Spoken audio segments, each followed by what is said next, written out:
Hello, Madhu ఛానల్లో ఇవాళ ఆవిరి కుడును రెడీ చేసుకుందాము. ఎలా తయారు చేయాలో చూద్దాము. దీంతో కారప్పొడి ఆవకాయ పచ్చడి వేసుకొని తింటే చాలా బాగుంటుంది. ఇందు మీద కొంచెం నెయ్యి వేసుకొని తింటే చాలా బాగుంటుంది. ఎలా తయారు చేయాలో చూద్దాము. ఒక గ్లాసు మినప్పప్పు వేసుకున్నాను. ఏ గ్లాస్ అయితే మినప్పప్పు వేసుకున్నామో దాంట్లో సగం బియ్యం వేసుకోవాలి. అర గ్లాసు బియ్యం వేసుకోవాలి. ఇది శుభ్రంగా కడిగేసుకొని శుభ్రంగా 2 సార్లు కడిగేసుకున్నాను. ఇప్పుడు ఇందులో మంచినీళ్ళు వేసి నానబెట్టుకోవాలి. 6 గంటలు నానబెట్టుకోవాలి. నానబెట్టుకున్న తర్వాత రుబ్బుకుందాము. ఈ నీళ్ళు మంచినీళ్ళు వేసి నానబెట్టుకుంటాం కదా, ఈ నీళ్ళు వేసి రుబ్బుకోవాలి. అప్పుడు విటమిన్లు పోకుండా ఉంటాయి. పప్పు నానిపోయింది 6 గంటలు. ఇప్పుడు ఇది మిక్సీలో వేసి రుబ్బేసుకుందాం. ఇది కొద్దిగా వేసుకున్నాం కదా, ఒకసారి కింద సరిపోతుంది. వేసేసుకొని ఈ నీళ్ళే కొంచెం వేసేసుకొని, మరీ గట్టిగా కాదు మరీ పలసగా కాదు. ఇది మరీ మెత్తగా కాకుండా కొంచెం బరగ్గా ఉంటేనే బాగుంటుంది కుడుముకి. మిక్సీ పట్టేసుకుందాము.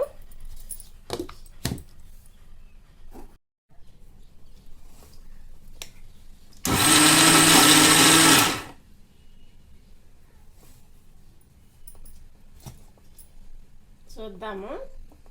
ఇలాగా ఆడేసుకోవాలి. ఇలా కొంచెం బరగ్గా, ఎలా అంటే కొంచెం బరగ్గా తగులుతుంది చేతికి, అలా ఆడుకోవాలి. ఇలాగ ఆడుకుంటే సరిపోతుంది. పిండి అంతా ఇలా రుబ్బేసుకొని గిన్నెలో తీసేసుకున్నాను.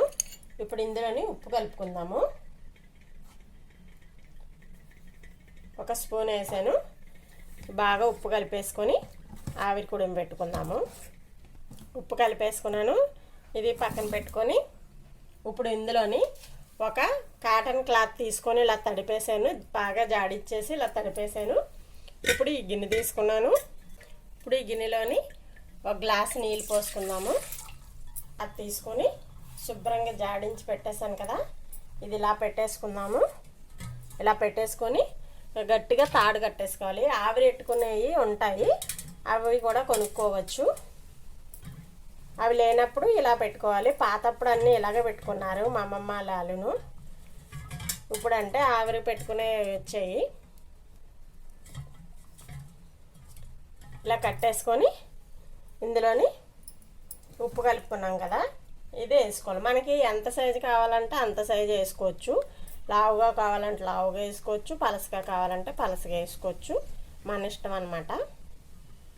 నేను మరీ దలసరగా కాకుండా కొంచెం మామూలుగా వేస్తున్నాను.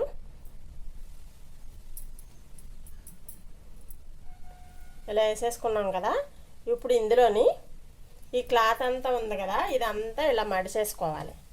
కింద ఏమి క్లాత్ లేకుండా శుభ్రంగా ఇలా మడిసేసుకోవాలి. మొత్తం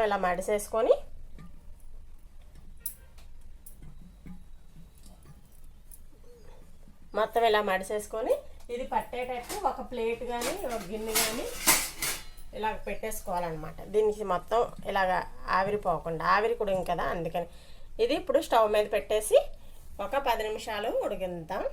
స్టవ్ వెలిగించి పెట్టాను. ఇది ఒక 10 నిమిషాలు మీడియం ఫ్లేమ్లో ఉడకనిద్దాం. మరీ పెద్ద మంట కాదు, మరీ చిన్న మంట కాదు, మీడియం ఫ్లేమ్లో పెట్టి ఒక 10 నిమిషాలు ఉడకనిద్దాం. ఇలాగా ఆవిరి ఇలా వస్తుంది, ఇలా ఉడుకుతుంది అన్నమాట. ఇప్పుడు ఉడికిందో లేదో చూద్దాము.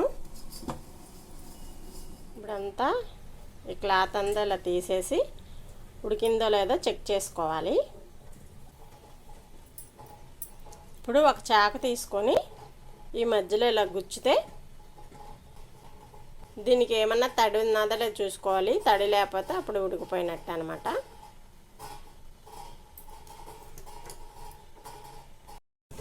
ఆవిరి కూర రెడీ అయిపోయింది. ప్లేట్లోకి తీసేసాను. ఇందు మీద నెయ్యి వేసుకొని కారప్పొడి ఆవకాయ పచ్చడి వేసుకుని తింటే చాలా బాగుంటుంది. బలం కూడాను. ఒకసారి ట్రై చేసి చూడండి. నచ్చితే లైక్ చేయండి, షేర్ చేయండి, సబ్స్క్రైబ్ చేయండి. Thank you.